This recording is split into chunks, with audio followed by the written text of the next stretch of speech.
Today, let's talk about preschool lunches. If you've ever packed one, you already know. It can be a daily grind. Now, imagine needing to do it with a new list of restrictions sent from the school. No nuts, seeds, or eggs. That is the reality for a lot of parents, including my sister-in-law, who texted me looking for advice for how to handle it this year. Her kids' preschool banned all three because of life-threatening allergies. And of course, we want to and need to do everything we can to keep every kid safe at school. But it does make packing a protein-rich lunch a lot harder for everyone, that family included. And she was wondering, what am I supposed to do? Peanut butter and jelly was our go-to sandwich when my two youngest were in preschool, but a peanut allergy one year sent us scrambling to find replacements that my kids would actually eat. And that was just one food allergy.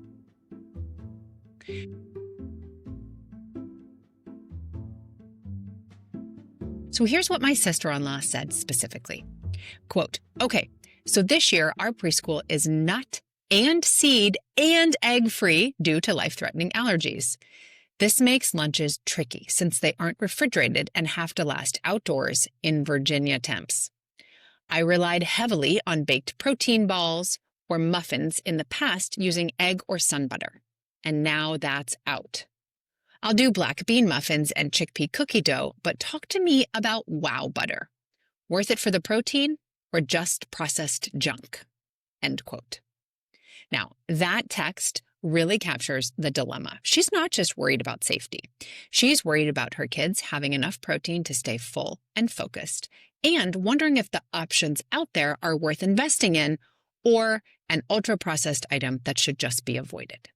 So let's answer that last question first. Is wow butter worth it or just processed junk? So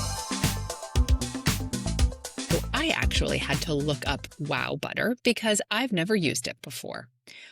Those of you who don't know, wow butter is a peanut butter-like spread that is safe for nut-free schools because it's made with soy. And on paper, it checks a lot of the boxes that we would want something like this to check. It has 7 grams of protein per serving. It has that kid-friendly flavor that we're all looking for.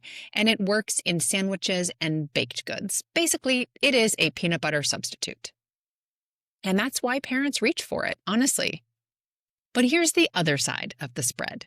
It is an ultra-processed food. It contains palm oil, for which some people, that brings up both health and environmental concerns. And it doesn't necessarily have the nutrient density of whole food proteins like beans or lentils. So is it junk? Not exactly. But is it the healthiest option? The answer is also no. So here's my takeaway on the wow butter worth it question. If wow butter saves you on a chaotic morning, use it. It's safe, it's familiar, it will get the job done.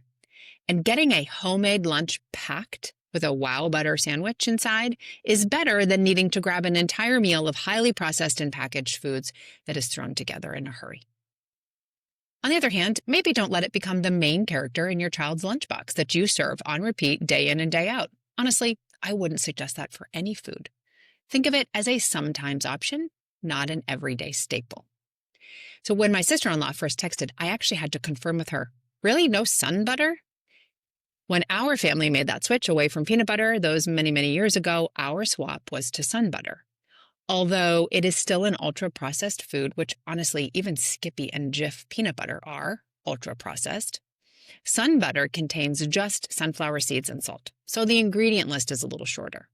Now, does that make it better? Not necessarily.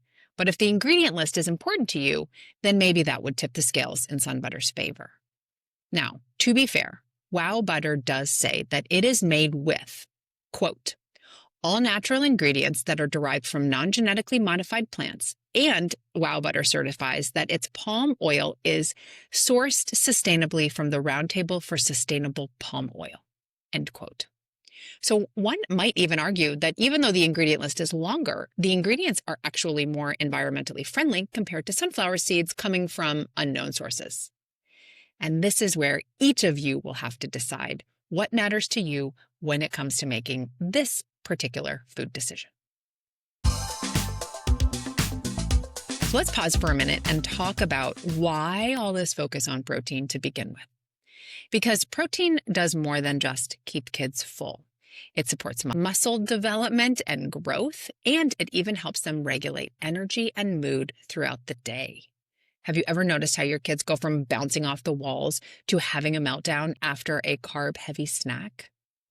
That is what swings in blood sugar can do to you. And protein helps to steady those swings. It helps to level that out. But, and this is important, it doesn't all have to come from lunch. You can aim for a nutrient balance across a whole day, not just one meal. Make sure there's something of protein in that lunch meal to prevent those spikes. But if your child eats balanced breakfasts, dinners, and snacks across the whole week, then a less than perfect lunch is not the end of the world. Still, again, you want to ensure some protein as part of lunch to prevent those spikes. So when schools have to take away big categories of protein like nuts and seeds, you need some good replacements. Let's walk through some of those now. Okay, here's what I've come up with for allergy-friendly protein options. I bet you out there have a whole lot more, so let me know what they are. Number 1, beans and legumes. For vegetarians, especially, beans and legumes are going to be some of your best friends as a protein replacement when nuts, seeds, and eggs are off the table. My sister-in-law mentioned black bean muffins. These are great. They can be sweet or savory. They hold up in lunchboxes and are an excellent source of protein. She also mentioned chickpea cookie dough bites, which honestly, I've never tried, but I looked up several recipes and they sound like they might not be so bad. They're certainly going to be kid-friendly. Most of the recipes I saw had chocolate chips in them. They don't require baking, and they also pack a protein punch. You might also make something like lentil fritters or lentil patties. These could be batch cooked on the weekend and then send a few for lunch with hummus or tzatziki sauce even for dipping. Now, this is the same sister-in-law who once sent me a recipe for flourless blender muffins, which she swore were her kids' favorites. Since I'm always up for trying a new recipe, I gave them a go.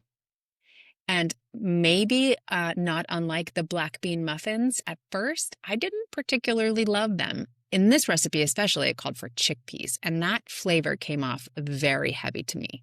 So I substituted a milder white bean, and I actually started to prefer them. Now, don't dig into muffins like this thinking it's going to be a substitute for your bakery chocolate chip.